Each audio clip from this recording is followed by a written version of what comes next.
Hello students, welcome to smart Galaxy. Student, আজকে শুরু করছি জিকের ক্লাস, যেখানে তোমাদের অধ্যায়ভিত্তিক মক টেস্ট যা প্রিভিয়াস ইয়ারের উপরে বেস্ট করে হচ্ছে। বিগত বছরে বিভিন্ন পরীক্ষায় কেন্দ্রীয় এবং রাজ্য সরকারের যেসব প্রশ্নগুলো এসেছিল সেই সমস্ত প্রশ্নগুলো থেকে সবচেয়ে গুরুত্বপূর্ণ প্রশ্নগুলো নেওয়া আছে, যেগুলো তোমাদের সামনে ডাব্লিউবিপি, কেপি এবং অন্যান্য পরীক্ষার ক্ষেত্রে ভেরি ইম্পর্ট্যান্ট। তোমরা যেসব পরীক্ষা সামনে দিতে চলো, যেখানে ইতিহাসের প্রশ্ন রয়েছে, সেখানে 100% তোমাদের এই প্রশ্নগুলো কমন থাকবে। আজকের যে ইতিহাসের প্রশ্নগুলো তা থাকছে বিভিন্ন যুগ থেকে নেওয়া সবচেয়ে ইম্পর্ট্যান্ট প্রশ্নগুলো। এর পরের দিন থেকে তোমাদের অধ্যায়ভিত্তিক মক টেস্ট শুরু হবে। ভারতের ভূগোলের অধ্যায়ভিত্তিক মক টেস্ট অলরেডি কমপ্লিট করা হয়েছে। সেখানে 15টা মক টেস্ট দেওয়া হয়েছে, যেটা সম্পূর্ণ ভিডিও কভার করা হয়েছে। যতগুলো চ্যাপ্টার হয় সমস্ত চ্যাপ্টারগুলো ভারতের ভূগোল থেকে। তো তোমরা অবশ্যই ভিডিওগুলো দেখে নেবে, লিঙ্ক ডিসক্রিপশনে থাকবে, সেখান থেকে গিয়ে দেখে নেবে। তো চলো শুরু করি আজকের ক্লাস। আজকের প্রথম প্রশ্ন কি বলছে দেখো, কার রাজত্বকালে ভারতীয় উপমহাদেশে সবচেয়ে বড় আদিনা মসজিদ নির্মাণ করা হয়েছিল? আদিনা মসজিদ নির্মাণ করা হয়েছিল কার রাজত্বকালে? অপশন বলছে সিকান্দার শাহ, পরের অপশন বলছে গিয়াসউদ্দিন বাহাদুর, পরের অপশন বলছে নাসিরুদ্দিন মামুদ, পরের অপশন বলছে গিয়াসউদ্দিন বলবন। সঠিক উত্তর কী হবে? সঠিক উত্তর হবে সিকান্দার শাহ। Option A Sikandar Shah. সিকান্দার শাহ আদিনা মসজিদ নির্মাণ করেছিলেন। ইলিয়াস শাহী বংশের দ্বিতীয় শাসক ছিলেন সিকান্দার শাহ, এটা মনে রাখবে। চতুর্থ শতাব্দীতে দিল্লির সুলতানের বিরুদ্ধে দুইবার যুদ্ধে জয়ের পর, মানে দিল্লির সুলতানের বিরুদ্ধে তিনি যুদ্ধে জয় করেছিলেন, তার স্মারক রূপে তিনি আদিনা মসজিদ নির্মাণ করেন। চলো পরের প্রশ্ন দেখে নিই।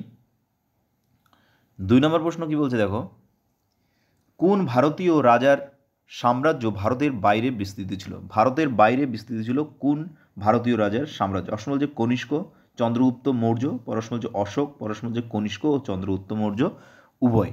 সঠিক উত্তর হবে অপশন ডি, কনিষ্ক ও চন্দ্রগুপ্ত মৌর্য উভয়ই হবে রাইট আনসার। দুজনের সাম্রাজ্য ভারতবর্ষের বাইরে ছিল। কনিষ্কের সাম্রাজ্য তাজিকিস্তান, দক্ষিণ উজবেকিস্তান এবং পাকিস্তানের উত্তর পশ্চিম পর্যন্ত বিস্তৃত ছিল। চন্দ্রগুপ্ত মৌর্য সেলুকাসকে পরাজিত করে সিন্ধু নদীর পশ্চিমের অংশ অধিকার করেছিলেন। তাই কনিষ্ক ও চন্দ্রগুপ্ত মৌর্য উভয়েরই সাম্রাজ্য ভারতের বাইরে ছিল। পরের প্রশ্ন দেখো, আল বিরুনি রচিত গ্রন্থটির নাম কি? এর মধ্যে কোন গ্রন্থটি যেটা আল বিরুনি রচনা করেছিলেন? অপশন বলছে তারিক ই হিন্দুস্তান, পরশন বলছে ফতোয়া ই হিন্দুস্তানি, পরশন বলছে হিন্দুস্তান নামা, পরশন বলছে কিতাব উল হিন্দ। সঠিক উত্তর কী হবে? সঠিক উত্তর হবে কিতাব উল হিন্দ। অপশন ডি, কিতাব উল হিন্দ হবে রাইট আনসার। পরের প্রশ্ন দেখো কি বলছে, মৌর্য সাম্রাজ্যের পতনের পর নিম্নলিখিত কোন বংশ মগধ শাসন করেছিল? মৌর্য শাসনের পরে কোন বংশ মগধ শাসন করে? অপশন বলছে শুঙ্গ বংশ, হর্ষঙ্গ বংশ, নন্দ বংশ, শিশুনাগ বংশ। সঠিক উত্তর কী হবে? সঠিক উত্তর হবে শুঙ্গ বংশ। অপশন এ শুঙ্গ বংশ। মৌর্য বংশের পতনের পর মগধের সিংহাসন অধিকার করেছিল শুঙ্গ বংশ। পুষ্যমিত্র শুঙ্গ, যিনি 185 খ্রিস্টপূর্বাব্দে এই বংশের প্রতিষ্ঠা করেছিলেন। কে? পুষ্যমিত্র শুঙ্গ। মধ্য ও পূর্ব ভারতের এই বংশের বিস্তৃত ছিল সর্বাধিক। আকবরের দ্বিতীয় রাজধানী কোথায় ছিল? অবশ্য বলছে আগ্রা, ফতেপুর সিক্রি, পাটনা, দিল্লি। আকবরের দ্বিতীয় রাজধানী ছিল ফতেপুর সিক্রি। ফতেপুর সিক্রি সংক্রান্ত প্রশ্ন আসলে তার ম্যাক্সিমাম উত্তর অবশ্যই আকবর হবে। আকবর চিতোর ও রণথম্বর জয় করার পর সেলিম চিস্তিকে শ্রদ্ধা জানানোর জন্য তার রাজধানীর নাম ফতেহাবাদ বা ফতেপুর সিক্রি করেছিলেন। তো এটা মনে রাখবে, তার যে গুরু সেলিম চিস্তি, ফতেপুর সিক্রিতে সেলিম চিস্তির মাজারও রয়েছে। তো ফতেপুর সিক্রি তার শ্রদ্ধাতেই তিনি নির্মাণ করেছিলেন। সেটা হচ্ছে আকবর চিতোর ও রণথম্বর জয় করার পরে। পরের প্রশ্ন দেখো, পরের প্রশ্ন কি বলছে, জয়দেব কোন রাজার রাজসভায় পঞ্চরত্নের একজন ছিলেন? জয়দেব কোন রাজার রাজসভায় পঞ্চরত্নের মধ্যে একজন ছিলেন?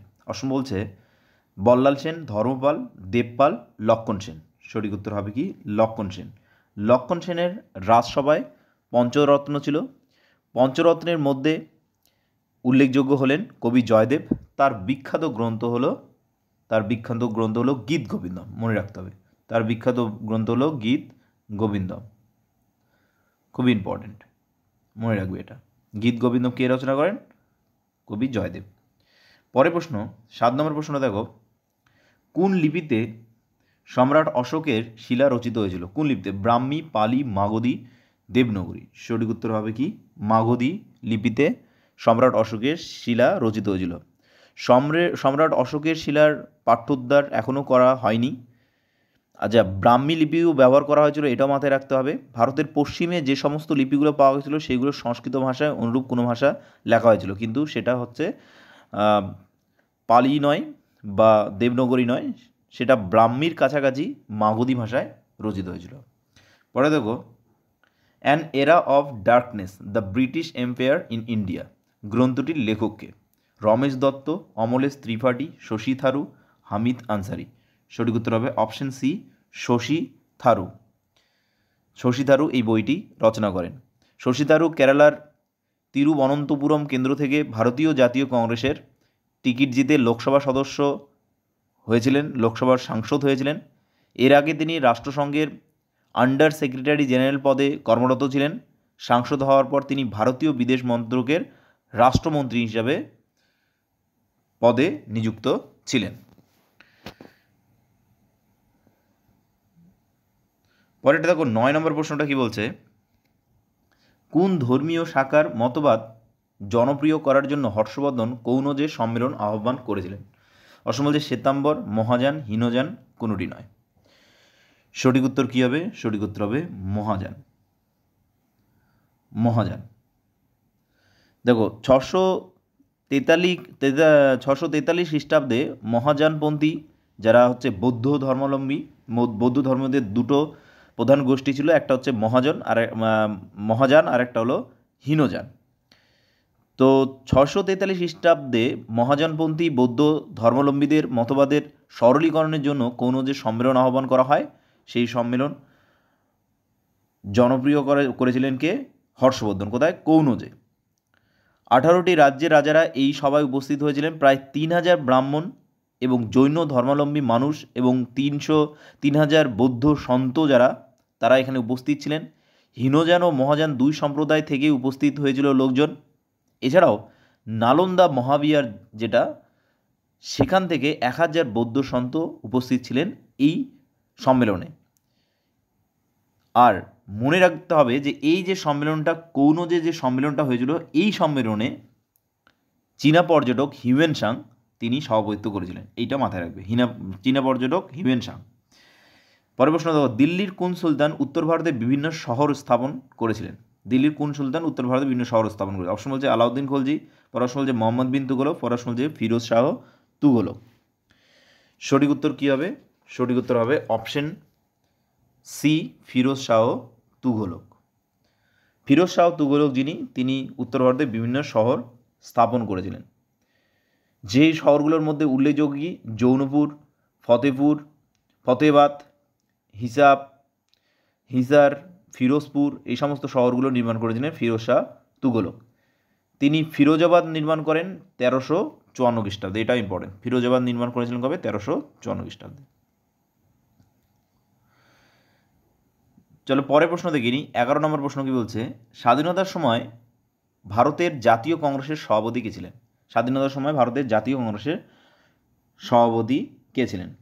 অপশন বলছে জে.বি. কৃপালনি, পড়াশোনা বলছে মৌলানা আবুল কালাম আজাদ, পড়াশোনা বলছে চক্রবর্তী রাজা গোপালাচারী, পড়াশোনা বলছে জওহরলাল নেহরু। সঠিক উত্তর কী হবে? স্বাধীনতার সময় ভারতের জাতীয় কংগ্রেসের সভাপতি ছিলেন জে.পি. কৃপালনি। জাতীয় কংগ্রেস কবে প্রতিষ্ঠিত হয়? 1885 খ্রিস্টাব্দে অ্যালান অক্টোভিয়ান হিউমের দ্বারা জাতীয় কংগ্রেস প্রতিষ্ঠিত হয়। জে.বি. কৃপালনি ভারতের স্বাধীনতার সময় কংগ্রেসের সভাপতি ছিলেন। তিনি দীর্ঘদিন জাতীয় কংগ্রেসের সঙ্গে যুক্ত ছিলেন। গান্ধীজির লবণ সত্যাগ্রহ যেটা 1930 হয়েছিল, তিনি তাতে অংশগ্রহণ করেছিলেন। 1946-47 সালে ভারতের অন্তর্বর্তীকালীন সরকারের সদস্যও ছিলেন তিনি। সভাপতি থাকাকালীন তিনি আবুল হাসিম ও শরৎ বসুর সংযুক্ত বাংলার প্রস্তাব প্রত্যাখ্যান করেন এবং বাংলা পাঞ্জাবের বিভাজনের সায় দিয়েছিলেন। এই সমস্ত কিছু মনে রাখতে হবে। জাতীয় কংগ্রেসের যদি অধিবেশনগুলোর কথা বলা হয় তাহলে 1885 খ্রিস্টাব্দে প্রথম যে অধিবেশন হয়েছিল সেই অধিবেশন বসেছিল বোম্বাইয়ে, আর সেখানে সভাপতি ছিলেন উমেশ চন্দ্র বন্দ্যোপাধ্যায়। দাদা ভাই নওরোজি যেটা কলকাতা অধিবেশন হয়েছিল সেখানে তিনি সভাপতি ছিলেন। এটা দ্বিতীয় অধিবেশন জাতীয় কংগ্রেসে, এটা হয়েছিল 1886 খ্রিস্টাব্দে। এরপরে মনে রাখার মতো সুভাষচন্দ্র বসু হরিপুরা এবং ত্রিপুরা জাতীয় কংগ্রেসের অধিবেশনে সভাপতি পদ অলঙ্কার করেছিলেন 1938 সালে, 1939 সালে। এটা মনে রাখবে। 1946 সালে যিনি স্বাধীনতার সময় জেপি কৃপালিন ছিলেন এবং স্বাধীনতার পরে রাজেন্দ্র প্রসাদ ছিলেন। সবচেয়ে ইম্পর্টেন্ট মনে রাখবে 1938 ও 1939 সালে সুভাষচন্দ্র বসু হরিপুরা ও ত্রিপুরা অধিবেশনের তিনি সভাপতি ছিলেন। এগুলো মনে রাখবে। 12 নম্বর প্রশ্নটা দেখো কী বলছে। ভারতের জাতীয় বাহিনী আইএনএ প্রতিষ্ঠাতা অধিনায়ক কে ছিলেন? নেতাজি সুভাষচন্দ্র বসু, রাসবিহারী বসু, ক্যাপ্টেন মোহন সিং, উপরের কোনোটি না। সঠিক উত্তর হবে কি ক্যাপ্টেন মোহন সিং। ক্যাপ্টেন মোহন সিং যিনি, তিনি ইন্ডিয়ান ন্যাশনাল আর্মির প্রতিষ্ঠাতা হিসেবে গণ্য করা হয়। দক্ষিণ পূর্ব এশিয়াতে দ্বিতীয় বিশ্বযুদ্ধের সময় তিনি এই বাহিনী প্রতিষ্ঠা করেছিলেন। কবে? দ্বিতীয় বিশ্বযুদ্ধের সময়।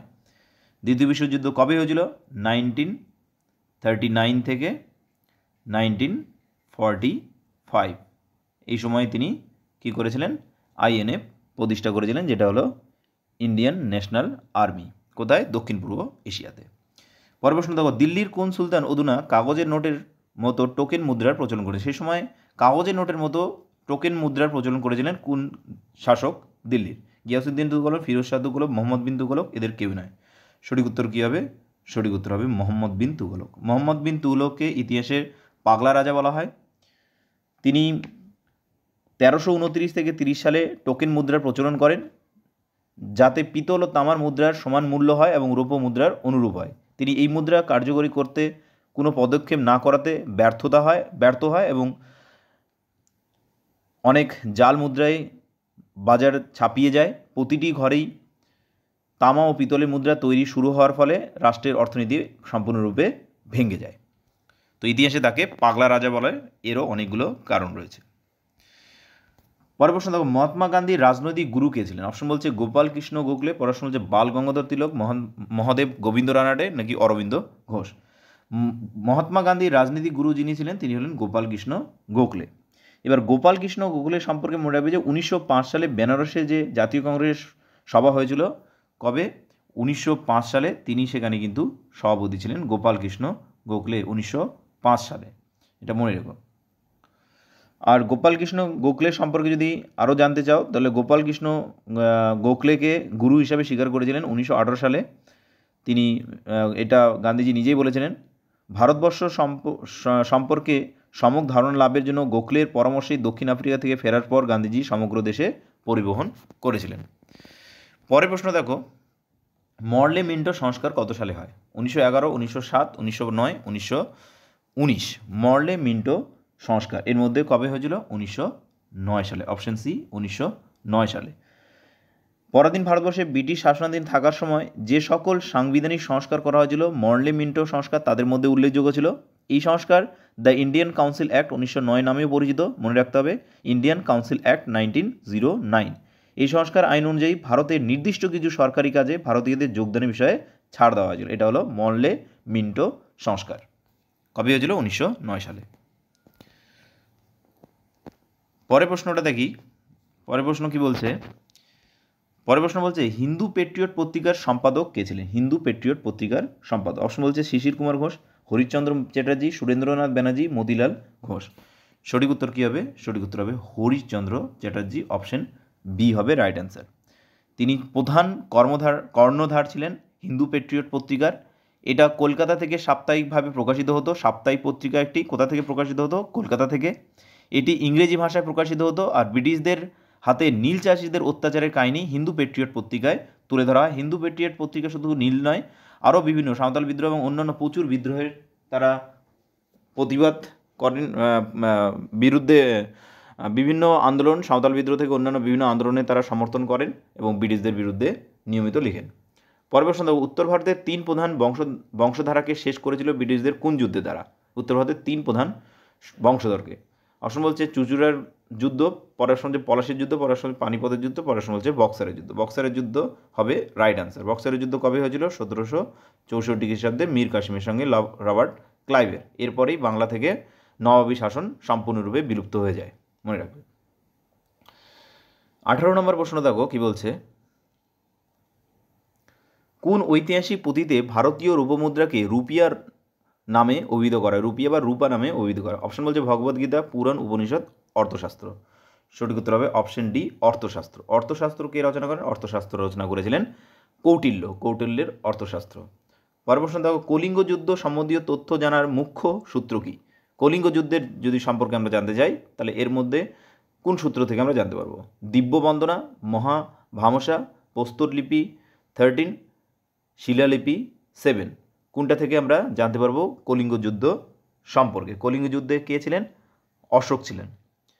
তো আমরা যেখান থেকে জানতে পারবো সেটা হলো প্রস্তরলিপি 13, অপশন সি থেকে জানতে পারবো প্রস্তরলিপি 13। এটা হলো 13তম শিলালিপি। কলিঙ্গ যুদ্ধের বিস্তারিত বিবরণ এখানে পাওয়া যায়। কলিঙ্গ যুদ্ধের কারণে যে ক্ষতি হয়েছিল এবং তার পরিণামে অশোকের মনে যে পরিবর্তন হয়েছিল, তিনি যে যুদ্ধের নীতি পরিবর্তন করে ধম্মের নীতি শুরু করেছিলেন সে সম্পর্কে বিশদ বর্ণনা পাওয়া যায় প্রস্তরলিপি 13-এ, 13তম প্রস্তরলিপিতে। 20 নম্বর প্রশ্ন দেখো, তত্ত্ববোধিনী সভার প্রতিষ্ঠাতা কে ছিলেন? অপশন বলছে শিবানন্দ শাস্ত্রী, পরশ্ন বলছে রাজা রামমোহন রায়, পরশ্ন বলছে কেশবচন্দ্র সেন, পরশ্ন বলছে দেবেন্দ্রনাথ ঠাকুর। সঠিক উত্তর কী হবে? সঠিক উত্তর হবে দেবেন্দ্রনাথ ঠাকুর। তত্ত্ববোধিনী সভার প্রতিষ্ঠাতা ছিলেন দেবেন্দ্রনাথ ঠাকুর। কবে? মনে রাখবে 1839-এ। 1839-এ দেবেন্দ্রনাথ ঠাকুর তিনি হিন্দু ধর্ম ও সমাজ সংস্কারের উদ্দেশ্যে তত্ত্ববোধিনী সভা স্থাপন করেন। এই সভার অন্যতম প্রতিষ্ঠাতা তিনি ছিলেন রবীন্দ্রনাথ ঠাকুরের পিতা, কবিগুরু রবীন্দ্রনাথ ঠাকুরের পিতা। চলো পরের প্রশ্ন দেখে নিই।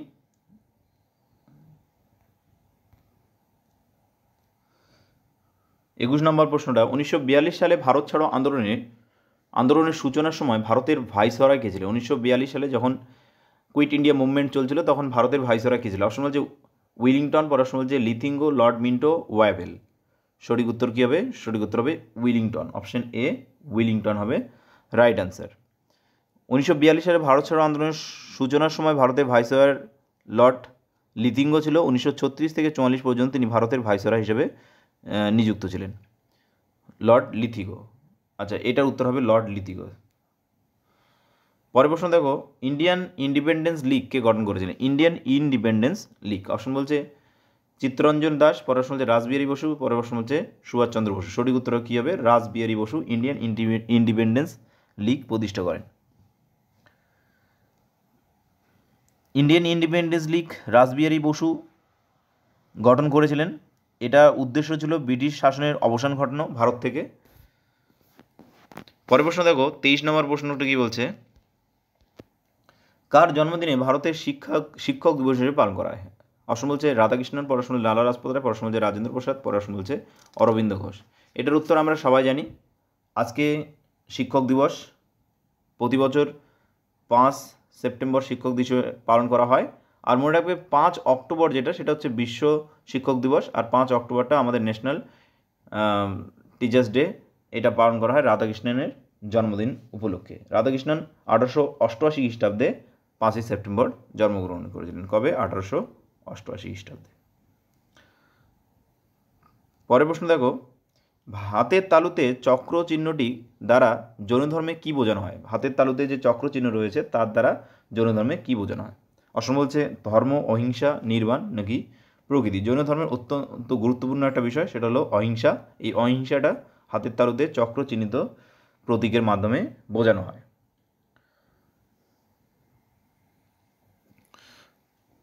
পরের প্রশ্ন দেখো, 25 নম্বর প্রশ্ন কি বলছে, মগধ মহাজনপদের অতি শক্তিশালী 2 শাসক কে ছিলেন? বিম্বিসার, অজাতশত্রু, ভাস্কর। অপশন বলছে কেবলমাত্র 3 ঠিক, কেবলমাত্র 2 ও 3 ঠিক, কেবলমাত্র 1 ও 2 ঠিক, কেবলমাত্র 2 ঠিক। সঠিক উত্তর কী হবে? কেবল 1 ও 2 ঠিক।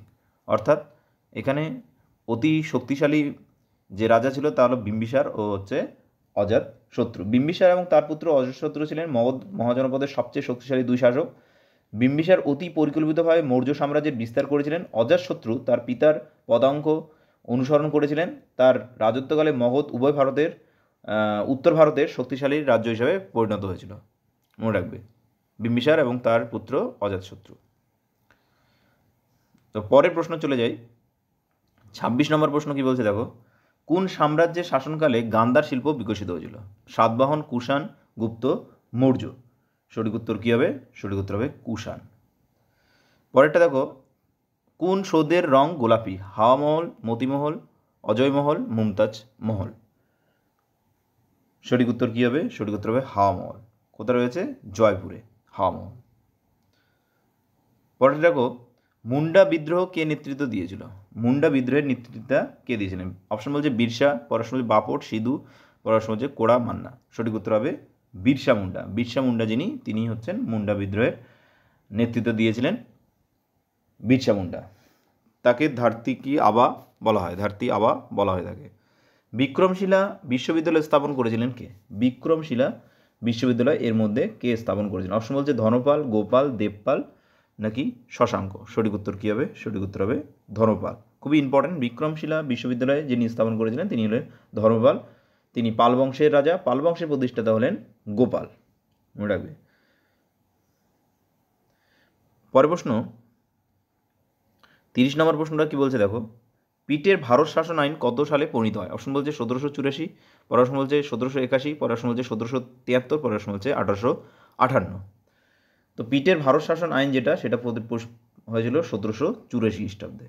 সঠিক উত্তর হবে অপশন এ 1784 খ্রিস্টাব্দে। পিটের ভারত শাসন আইন যেটা সেখানে ইস্ট ইন্ডিয়া কোম্পানি এটা ব্রিটিশ সাম্রাজ্যের নিয়ন্ত্রণাধীন আনা হয়েছিল। আর 1773 খ্রিস্টাব্দে যে রেগুলেটিং অ্যাক্ট সেটার ত্রুটি বিচ্যুতিগুলো এর মাধ্যমে দূর করা হয় পিটের ভারত শাসন আইনের দ্বারা। তো এটা হচ্ছে ব্রিটিশ সাম্রাজ্যকে ইস্ট ইন্ডিয়া কোম্পানিকে ব্রিটিশ সাম্রাজ্যের অন্তর্ভুক্ত করা হয়েছিল পিটের ভারত শাসন আইনের দ্বারা। পরের প্রশ্ন দেখো, 31 নম্বর প্রশ্নটা কি বলছে, নিম্নলিখিত ব্যক্তিদের মধ্যে গদর পার্টি কে ছিলেন? পার্টির নেতা কে ছিলেন? অপশন বলছে বাল গঙ্গাধর তিলক, বিপিন চন্দ্র পাল, লালা হরদয়াল নাকি ভগৎ সিং। গদর পার্টির সেটা হলেন লালা হরদয়াল। অপশন সি লালা হরদয়াল। গদর পার্টির অন্যতম নেতা ছিলেন লালা হরদয়াল।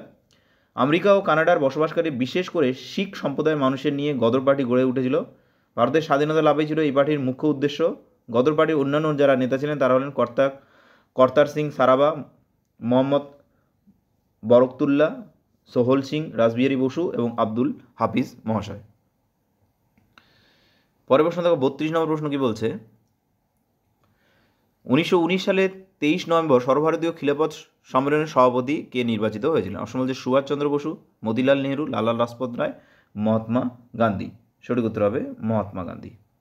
পরের প্রশ্ন দেখো, প্রতিহার বংশের সর্বশ্রেষ্ঠ রাজা কে ছিলেন? দ্বিতীয় নাগভট, মিহির ভোজ, দান্তি দুর্গ নাকি বৎসরাজ।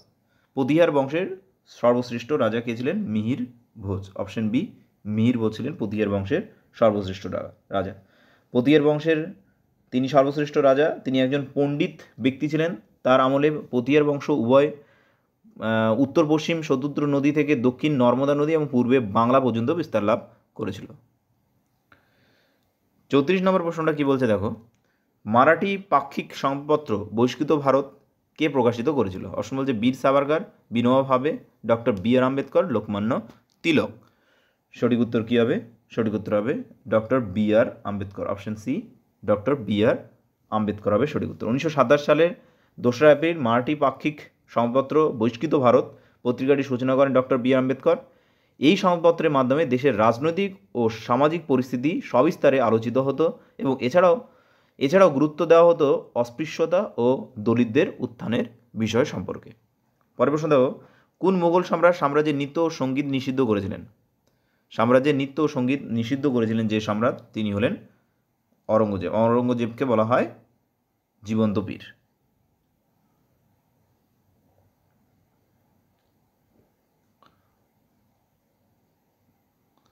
পরের প্রশ্ন দেখো, নিম্নলিখিত কোন ব্যক্তি 1857 সালে অনুষ্ঠিত সিপাহী বিদ্রোহে অংশগ্রহণ করেননি? অপশন বলছে রানী লক্ষ্মীবাই, পড়াশোনা বলছে তাঁতিয়া টুই, পড়াশোনা বলছে নানা সাহেব, পড়াশোনা বলছে টিপু সুলতান। সঠিক উত্তর কী হবে? সঠিক উত্তর হবে টিপু সুলতান। পরের প্রশ্ন দেখো, ইন্ডিয়ান ইউনিভার্সিটি অ্যাক্ট কোন ভাইসরয়ের আমলে পাস হয়েছিল? Lord Minto, lord Curzon, lord Ripon, lord Morley. সঠিক উত্তর কী হবে? সঠিক উত্তর হবে lord Curzon. Option B lord Curzon হবে রাইট আনসার। পরের প্রশ্ন দেখো, হরপ্পা সভ্যতার ধান চাষের সঙ্গে যুক্ত ছিল কোনটি? হরপ্পা সভ্যতার ধান চাষের সঙ্গে যুক্ত ছিল কোনটি? সঠিক উত্তর হবে কি? সঠিক হবে লোথাল। সঠিক উত্তর হবে লোথাল। লোথাল একটি বন্দর, মনে রাখবে, গুজরাটে অবস্থিত। এটি একটি সিন্ধু সভ্যতার একটি অন্যতম গুরুত্বপূর্ণ বন্দর, সেটা গুজরাটে অবস্থিত। হরপ্পা সভ্যতার এক সমৃদ্ধশালী নগর ছিল লোথাল। লোথাল শহরে উন্নত কৃষিকাজের ব্যবস্থার নিদর্শন পাওয়া যায়। খ্রিস্টপূর্ব 3700 অব্দে এই শহরের প্রমাণ পাওয়া যায়। ভারতে পুরাতত্ত্ব এবং প্রাচীন সৌধগুলির রক্ষণাবেক্ষণের দায়িত্ব থাকা আর্কিওলজিক্যাল সার্ভে অফ ইন্ডিয়া 1955 থেকে 60 খ্রিস্টাব্দ পর্যন্ত এই স্থানে খনন কার্য চালিয়ে অনেক গুরুত্বপূর্ণ তথ্যাদি আবিষ্কৃত হয়েছিল। এটা মনে রাখবে। হরপ্পা সভ্যতা যেটা, সেটা কত সালে আবিষ্কৃত হয়েছিল, এটা তোমাদের কাছে প্রশ্ন থাকলো, এবং এর আবিষ্কর্তাকে, এর উত্তর তোমরা অবশ্যই কমেন্টে জানাবে। 39 এবং 40 নম্বর প্রশ্ন দেখো। 39 নম্বর, অনুশীলন সমিতি কে গঠন করেছিলেন? অপশন বলছে বটুকেশ্বর দত্ত, পড়াশোনা বলছে প্রমোদ মিত্র, পড়াশোনা বলছে অশ্বিনী কুমার দে, পড়াশোনা বলছে যতীন দাস। সঠিক উত্তর কী হবে? সঠিক উত্তর হবে প্রমোদ মিত্র। অনুশীলন সমিতি গঠন করেছিলেন প্রমোদ মিত্র। কোথায়? কলকাতায়। কলকাতা অনুশীলন সমিতির সূচনা করেছিলেন যদিও সতীশচন্দ্র বসু। এই ব্যাপারে তাকে সাহায্য করেছিলেন ব্যারিস্টার প্রমোদ মিত্র। অনুশীলন সমিতি ছিল একটি গুপ্ত বৈপ্লবী সংগঠন। এই সংগঠনের দৃঢ় বিশ্বাস ছিল সশস্ত্র আন্দোলনের মাধ্যমে ভারতের স্বাধীনতা লাভ সম্ভব। ক্রিপস মিশনকে কে একটি পোস্ট ডেটেড চেক বলে অভিহিত করেছিলেন? ক্রিপস মিশনকে। অপশন বলছে মহাত্মা গান্ধী, পড়াশোনা বলছে সর্দার বল্লভভাই প্যাটেল, পড়াশোনা বলছে মৌলানা আবুল কালাম আজাদ, পড়াশোনা বলছে বি.আর. আম্বেদকর। সঠিক উত্তর কী হবে? সঠিক উত্তর হবে option A, Mahatma Gandhi. Cripps মিশনকে পোস্ট ডেটেড চেক বলে আখ্যা দিয়েছিলেন তিনি। স্যার স্ট্যাফোর্ড ক্রিপস ছিলেন এই মিশনের প্রধান। তিনি ছিলেন তৎকালীন ব্রিটিশ প্রধানমন্ত্রী উইনস্টন চার্চিলের ওয়ার ক্যাবিনেটের সদস্য এবং বর্ষিয়ান বামপন্থী নেতা। মহাত্মা গান্ধী মনে করেছিলেন 1942 সালে দ্বিতীয় বিশ্বযুদ্ধে ভারতীয়দের পূর্ণ সহযোগিতা পাওয়ার আশায় এই মিশন ঘোষণা করা হয়। আদৌ এই মিশন ভারতীয়দের ইচ্ছা পূরণ করতে সমর্থ হবে না বলে তিনি এটি বলেছিলেন। পরের প্রশ্ন দেখো, পরের প্রশ্ন কী বলছে? 41 নম্বরটা দেখো। কোন গভর্নর জেনারেল আমলে ভারতের রেলপথ সম্প্রসারণ হয়েছিল? অপশন বলছে lord Hardinge, lord Cornwallis, lord Dalhousie, lord Hastings. Lord ডালহৌসিকে ভারতের রেলপথের জনক বলা হয়। এটা মনে রাখবে। 1853 সালে বোম্বে থেকে থানে পর্যন্ত প্রথম রেল বিস্তারের কাজ শুরু হয়েছিল, যার দৈর্ঘ্য ছিল 26 মাইল। তো কবে শুরু হয়েছিল এটাও ইম্পর্টেন্ট। 1853 সালে। কোথায়? বোম্বে থেকে থানে। এটাও মনে রাখতে হবে, হ্যাঁ, বোম্বে থেকে থানে। আচ্ছা, 42 নম্বর প্রশ্ন দেখো। 1916 সালে বাল গঙ্গাধর তিলক কোথায় হোম রুল লীগ গঠন করেছিলেন? হোম রুল লীগ কোথায়? পুনে, বেলগাঁও, বিবার নাকি সাতারা? সঠিক উত্তর কী হবে? সঠিক উত্তর হবে পুনে। অপশন এ, পুনে হবে রাইট অ্যান্সার। পরের প্রশ্ন দেখো। স্বরাজ আমার জন্মগত অধিকার, এই উক্তিটি কার? স্বরাজ আমার জন্মগত অধিকার, আমি তা লাভ করব। অরবিন্দ ঘোষ, লালা রাজপথ রায়, সুভাষচন্দ্র বসু, বাল গঙ্গাধর তিলক। লালবাল পালের মধ্যে উল্লেখযোগ্য হলেন বাল গঙ্গাধর তিলক। মনে রাখবে, তিনি বলেছিলেন, পুরো কথাটা ছিল এরকম, স্বরাজ আমার জন্মগত অধিকার, আমি তা অর্জন করবই। কংগ্রেসের একাধিক নেতার সঙ্গে তার সখ্যতা ছিল, যেমন অরবিন্দ ঘোষ, মোহাম্মদ আলী জিন্নাহ, লালা রাজপথ রায়, বিপিন চন্দ্র পাল প্রমুখ। তারপরেও তিনি স্বশাসনের অন্যতম প্রবক্তা ছিলেন এবং তিনি চরমপন্থী নেতা নামে পরিচিত ছিলেন। পরের প্রশ্ন দেখো, 44 নম্বর প্রশ্নটা কি বলছে? ভারত সেবা সমাজের প্রতিষ্ঠাতা কে ছিলেন? ভারত সেবা সমাজ। অপশন বলছে বাল গঙ্গাধর তিলক, পড়াশোনা বলছে এম.জি. রানাডে, পড়াশোনা বলছে জি.কে. গোখলে, পড়াশোনা বলছে সাভারকার। সঠিক উত্তর হবে জি.কে. গোখলে। 45 নম্বর প্রশ্ন দেখো। সত্যাশোধক সমাজকে স্থাপন করে? জ্যোতিবা ফুলে, ডক্টর বি.আর. আম্বেদকর, স্বামী বিবেকানন্দ, মহাত্মা গান্ধী। সত্যাশোধক যে সমাজ সেটা স্থাপন করেছিলেন জ্যোতিবা ফুলে। এটা কবে? 1873 সালে 24 সেপ্টেম্বর পুনেতে জ্যোতিবা ফুলে সত্যশোধক সমাজ গঠন করেন। তিনি মহারাষ্ট্রের একজন নেতা ছিলেন। সমাজের উচ্চবিত্ত মানুষরা যাতে সমাজের নিচু জাতের মানুষের উপর অত্যাচার, শোষণ, বঞ্চনা না করতে পারে এবং তাদের দুঃখ দুর্দশা এবং মুক্তিদানের সহায়তা করে, সেই জন্য তিনি সত্যশোধক সমাজ গঠন করেছিলেন। পরের প্রশ্ন দেখো। 46 নম্বর প্রশ্নটি কি বলছে? 1828 সালে কোন সংগঠনটি রূপান্তরিত করে ব্রাহ্ম সমাজ হয়েছিল? প্রার্থনা সভা, আর্য সভা, হৃদয় সভা, আত্মীয় সভা। সঠিক উত্তর কী হবে? সঠিক উত্তর হবে অপশন ডি, আত্মীয় সভা। 47 নম্বর প্রশ্ন দেখো। ভারতের সুলতানি সাম্রাজ্যের সূচনা কে করেন? ভারতের সুলতানি সাম্রাজ্যের সূচনা এর মধ্যে কে করেছিলেন? কুতুবউদ্দিন আইবক, ইলতুৎমিশ, বলবন। সঠিক উত্তর হবে কুতুবউদ্দিন আইবক। Option A Qutubuddin Aibak.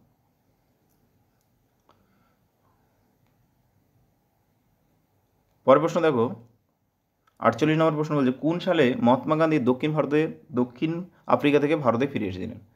মহাত্মা গান্ধী ভারতে ফিরে এসেছিলেন 1915 সালে। দক্ষিণ আফ্রিকায় তিনি প্রথম অহিংস অসহযোগ আন্দোলনের সূচনা করেছিলেন এবং সেই সাফল্য লাভের পর ভারতের রাজনীতিতে তিনি যুক্ত হন 1915 সালে। পরের প্রশ্ন দেখো, সরোজিনী নাইডু কাকে হিন্দু মুসলিম ঐক্যের রাষ্ট্রদূত হিসেবে বর্ণনা করেছিলেন? অপশন বলছে আব্দুল গফ্ফর খান, মোহাম্মদ আলী জিন্নাহ, শওকত আলী, মৌলানা আজাদ। কাকে তিনি বলেছিলেন? তো সেটা সঠিক উত্তর হবে মোহাম্মদ আলী জিন্নাহকে বলেছিলেন হিন্দু মুসলিম ঐক্যের রাষ্ট্রদূত। আজকের শেষ প্রশ্ন, দ্বিতীয় বিশ্বযুদ্ধের সময় কোন জার্মান জেনারেল ডেজার্ট ফক্স হিসাবে খ্যাতি অর্জন করেছিলেন? অপশন বলছে Hitler, general Lenson, general Erwin Rommel, কোনোটি নয়। তো এটা সঠিক উত্তর কী হবে? সঠিক উত্তর হবে general Erwin Rommel. Option C হবে রাইট আনসার। দ্বিতীয় বিশ্বযুদ্ধের সময় জেনারেল আরউইন রোমেল বিভিন্ন কৌশল প্রয়োগ করে জার্মানিকে বেশ কিছু সাফল্য এনে দিয়েছিল। বিশেষ করে জার্মান ও ইটালির সংযুক্ত সেনার নেতা হিসাবে উত্তর আফ্রিকার যুদ্ধে যথেষ্ট দক্ষতা দেখিয়েছিলেন তিনি। সেই জন্য জেনারেল আরউইন রোমেলকে ডেজার্ট ফক্স নামে অভিহিত করা হয়ে থাকে। এই ছিল আজকের প্রশ্ন। আশা করি প্রশ্নগুলো সব ইম্পর্টেন্ট ছিল। যদি ভিডিওটা ভালো লাগে অবশ্যই লাইক করবে এবং কমেন্টে জানাবে তোমরা কোন বিষয়ের উপর ভিডিও চাও। আমাদের নেক্সট ক্লাস অধ্যায়ভিত্তিক হবে, তো তোমরা প্রতিদিন ভিডিওসগুলো দেখবে অবশ্যই। দেখা হচ্ছে পরের ভিডিওতে। ধন্যবাদ সবাই।